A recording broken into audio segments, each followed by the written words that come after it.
Greetings, everybody. Coming to you live from my bed again, my favorite place in the house. I think it's about 10 o'clock at night, so it's my bedtime. Not going to sleep,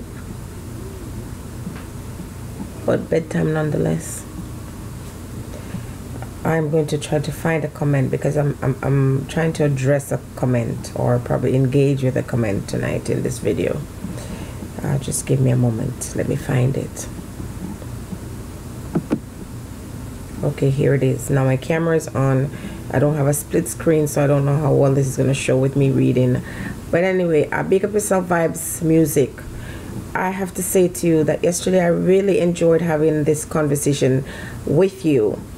Although I have to admit that it left me really messed up. And I think sometimes when we hear the truth, it can go one of two ways. You can become defensive, or you can just accept the truth that, you know, maybe what is being said to you might sound offensive, but it's the truth, you know.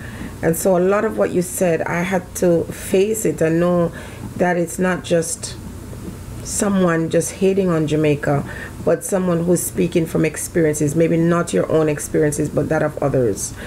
Vibes, a lot of what you say in your comments to me yesterday is so true, but I'm always someone who, you know, look at extremes, and I try to stay in the middle. And what I see in your comment, I definitely see someone who loves Jamaica. It's very easy to misunderstand what you're saying. What I hear more in your conversation is that you feel hurt, that you're fed up, and you're feeling disgust at how our people are behaving in Jamaica. I don't think it's because you don't love Jamaica or you don't want to go there. And I don't believe you really think that Jamaicans are altogether bad, because you're Jamaican and you speak of your experience and speak of your family and other folks. So I know you know that Jamaican people, you know, some are wonderful, but you know, we have a few bad apples. Now I'm going to read your comment and then I'm going to engage with it. You said, I hate that what happened to you and your father after sending him thousands of dollars to build your whole house. But thank God you still have your life. Those people don't value life. They are bad mind and red eye. Just because you was born there doesn't mean you have to love it. Be very careful with Jamaicans. They will kill you for helping them. I see it, and I have experienced being cursed out by a Jamaican that I helped. Them people too ignorant, and many of them get a chance to leave and bring their same behavior with them wherever they go. My father was born and raised in Jamaica, and when he passed away, he did not even want to be buried there. It was in his will. He was a police in Jamaica, and he would always say, some of the things I seen them do, you would never want to know. He been in America for 30 plus years and only visited Jamaica twice, and the last time he visited, he was on his final days and wanted to see his brother. Jenny, you seem like a great person, and my hope is for you is to be safe. Careful around them people. They will kill you for helping them. Do you know a lot of returning residents are trying to sell their homes that they built to retire in Jamaica, and some are just walking away from it altogether. Jamaicans and Jamaica is too terrible. I don't want any dealings with them people. Their mentality is up, and they always have some ulterior motive, always trying to use their head. 80 to 90% of Jamaicans are criminal, especially the ones in Jamaica. Do you know that Jamaicans are now being flagged when they travel? Also, a lot of other Caribbean islands do not want Jamaicans in their country. Why is that?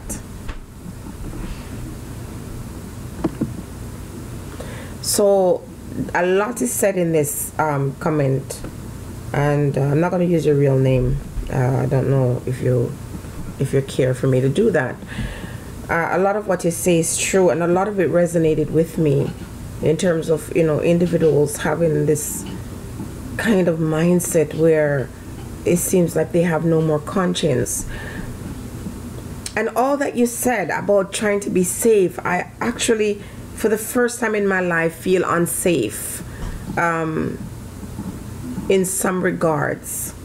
not completely, but in some respects, personal issues. I don't feel as safe going back where I come from, and I've always felt this sense of safety. But some things unfolded and happened that made me feel like I got enemies, and you know, nobody's a fool around here. You have to take the lessons and the warnings seriously. And for some people, when you mention about helping somebody in Jamaica and how they cursed you out, today is exactly 1 year since people came on my Facebook page and attacked me when they thought I was saying no. See, something had to be done, and I was working behind the scenes to make it happen. And but they didn't know, because I don't like to do like some people. When I'm doing certain things, I tell everybody about it. I don't want to tell you unless I'm sure I can do it. And so while I was behind the scenes trying to make it happen, people thought the answer was no. People that I was always there for, you know, somehow relay a message to some individuals that I didn't know, and who had the courage to come and cuss me out. That was a very painful thing for me. And having gathered this money on, you know, my own free will, of course, nobody was forcing me to, but it was a circumstance, a situation that had to be dealt with, and I took it upon myself to try to help. And when they thought I wasn't going to do what they wanted me to do, they cursed me out. It broke my heart. It devastated my heart, and made me realize that there are some very ungrateful people in Jamaica. You can't deny that. There are some very selfish and self-involved people in Jamaica that no matter what you do for them, it'll never be good. So if you have given them 100 times, and the one time, it's okay, honey, the one time you're not able to, you're a bad guy, and these individuals will come after you with venom. So I get what you're saying, but the truth is, if I have to admit that the majority of Jamaicans are like that, I would fall into a kind of depression, because I love the place too much. Now, I think I posted something before, and one of my subscribers, you know, my ever-present friend, said to me, like, don't go dead or something like that. Don't go to die. Pretty much what he's saying. Like, if you go, you might just die. It's so sad to listen to that thing. I know that it's really a reality. The only thing that holds me is to say that I live here, and anywhere you live in the world, you know, where other human beings live, you know, bad things could happen to you, and so I hold on to that. But your views are also shared by my husband, Vibes. And so when I read your comment yesterday and I shared it with him, you know, he's like, oh, you're not going to listen because you're always wanting to see the best in people. But if we don't see the best in people, what else do we have? Like, you know, I think negatively sometimes, but I can't just divorce my people. I can't divorce Jamaica. Now, that doesn't mean that I can't love them from a distance, and that doesn't mean that I have not learned my lesson to see what they're capable of or what they could potentially do. But as I shared with you yesterday, I can also tell you stories of people who have family members in Jamaica who they have been able to depend on. One such story, as I shared with you, was the woman who lives right there in the community where I come from, who has her daughter in England, who sent money to her, and she built her a beautiful home. I mean, that daughter must be very proud and happy with her mom for what she did. And another with a father who has since passed away, who built this awesome house on a budget for his daughter, who also resides in England. So even though my experience was not as positive, there are others who have had great experience with people there who look out for them.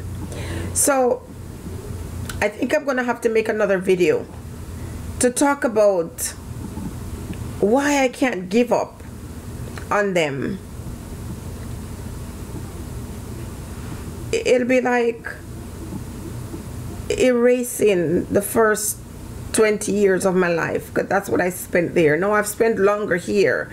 If someone asks me to erase the next 30 years of my life in this country, I would be very depressed. It would be very difficult because as much as I've had some bad experiences here, I've had great experiences here too. And if one day someone says, okay, you need to delete this from your mind and just walk away from it and just not have any memories to hold, that would be very difficult. So in the same way, and I think your formidable years when you're very young, you know, those stay with you forever. And that's what I have with Jamaica. But I am coming to understand that things have changed, people's mindsets have changed, and I'm going to do a video to explain why that is. Why have people become so cruel in Jamaica? Why have they become so greedy? Why have they become this dog eat dog kind of world?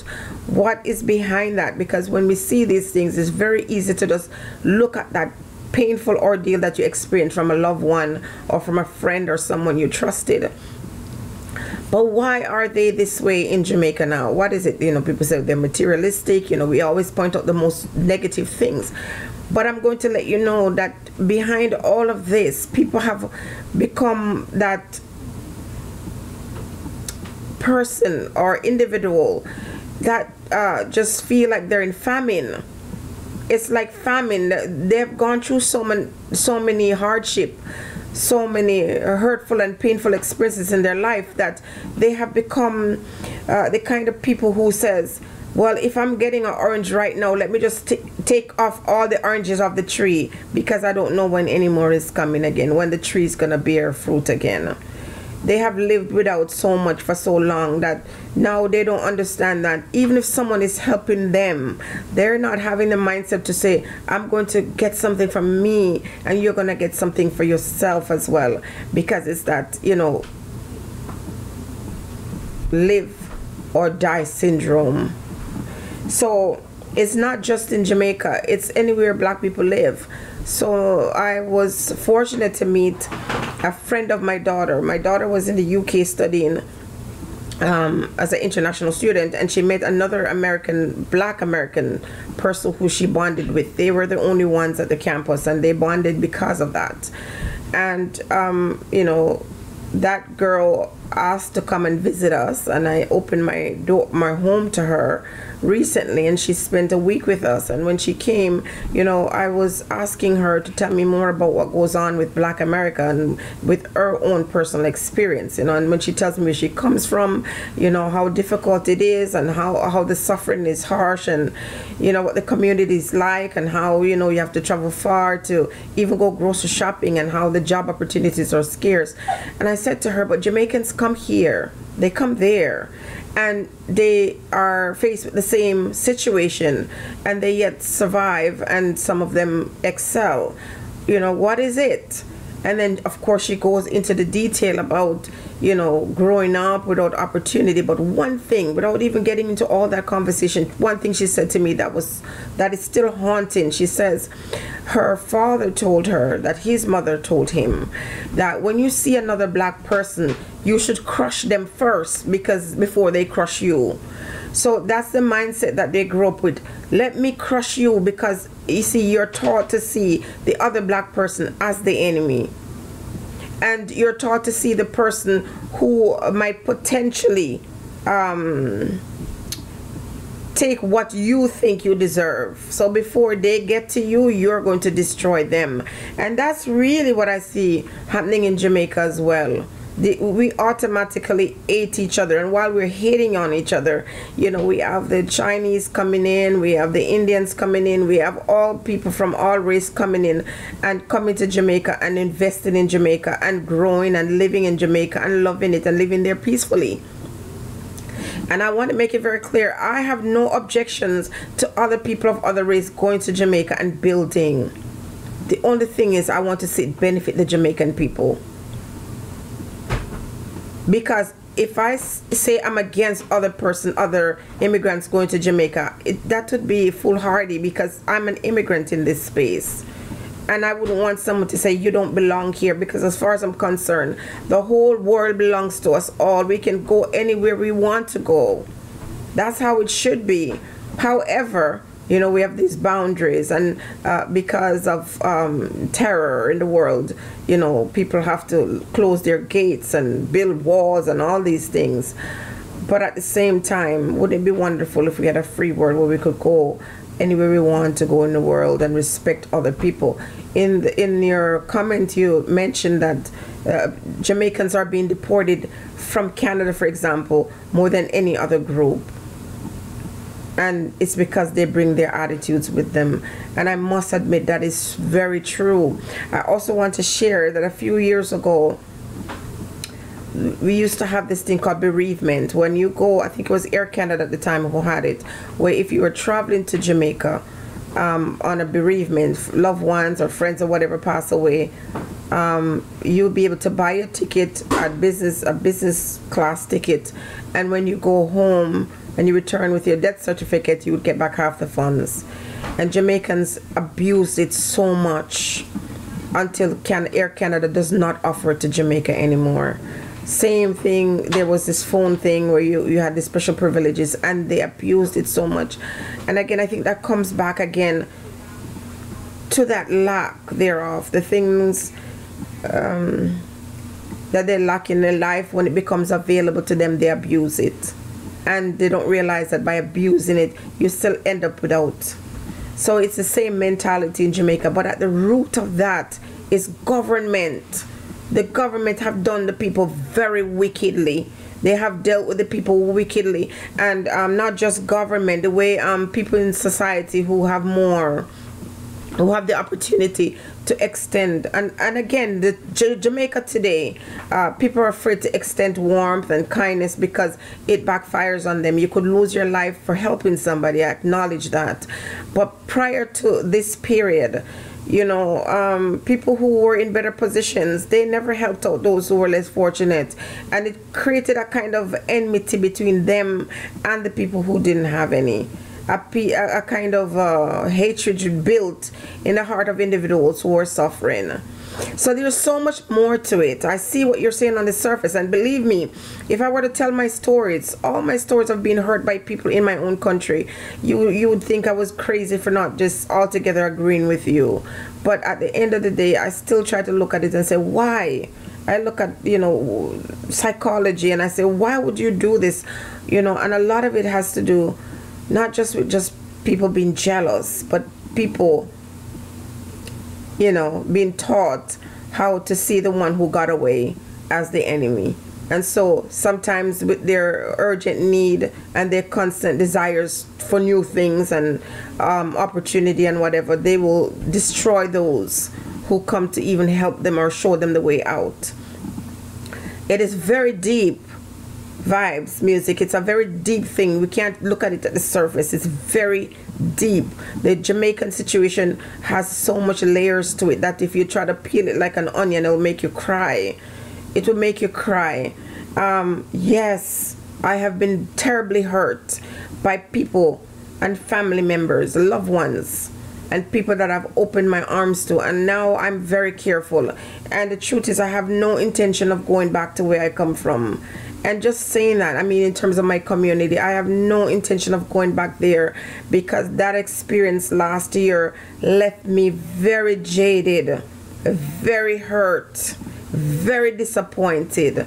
But even after I've stepped away from that and decided that I'm not going back there, because the people who I loved and I showed love spat in my face, spat on me really, with the way they behaved and treated me. But even though I say that I still care for them, I wish the best for them and their lives. I hope that one day they'll find what they're searching for, and one day they'll understand that it's not good to bite the hand that feed you. Or in my case, I'm not saying I'm the hand that feed them, but I'm just saying, when someone love you and care for you and look out for you, don't try to find ways to exploit them or to abuse them when you feel they serve your purpose no more. That is the thing that the Jamaican people need to learn, because oftentimes they throw away their stick before they finish crossing the river.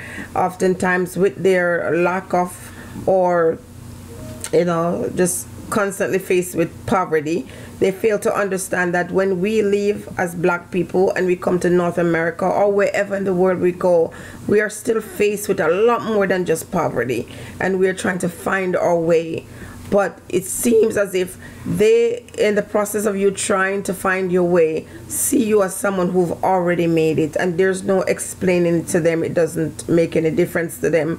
Like the American black girl, she says, let's just stomp them before they stomp us. And that's the mentality that we always face. We always have to face it, and we always have to deal with it, and it is very sad. But you can't give up. You can't give up. I want to give up all the time. I want to say forget about Jamaica, forget about them, they're just getting from bad to worse, but I just can't. I just don't have it in me. But more and more, I think I'm realizing that I'm being very naive in thinking that it's better than what it is. I really have a difficult time accepting that 80 or 90% of Jamaican people are that way. I still don't believe that. I still believe that our people can get better, and with opportunities and so on, you know, and time and experience, and when they realize that their back is against the wall, that will make them change. I don't know, they just don't know yet. But more and more other persons in the world are coming there and building and growing stronger and stronger, and they're being pushed to the corner. See, that's the part that I don't like. They're being pushed to the corner, and the other folks have a protection and opportunities from the government of Jamaica, even as they spit and kick. That's the thing why it's hard for me to turn my back on Jamaican people, because I understand the wickedness of the government. They are very wicked. Very wicked. Where are the factories, man? Where are the schools that allow kids to get skills? You know, if they can't go, because a lot of these kids are going to university and it's useless. So if you don't look at the economics, and if you don't look at the psychology, and if you don't look at, you know, economics and all that stuff, it's very easy to write them off. But I understand where you're coming from. I know what it feels like. I know what it's like to start over, because people ripped me off. And I know what it feels like for people to come and cuss me. Well, they try to disgrace me on Facebook. People that I didn't even know, telling me stuff that people would have had to say to them, because they don't know me. Someone would have to say these things to them. But they lose. I lose. We all lose at the end of the day. Stay blessed, Ricky. I'm not going to edit this video, and I said your name. Hopefully, if you don't want to be connected, let me know, and I'll take this down, or I'll do something to take your name out. Be blessed, everybody.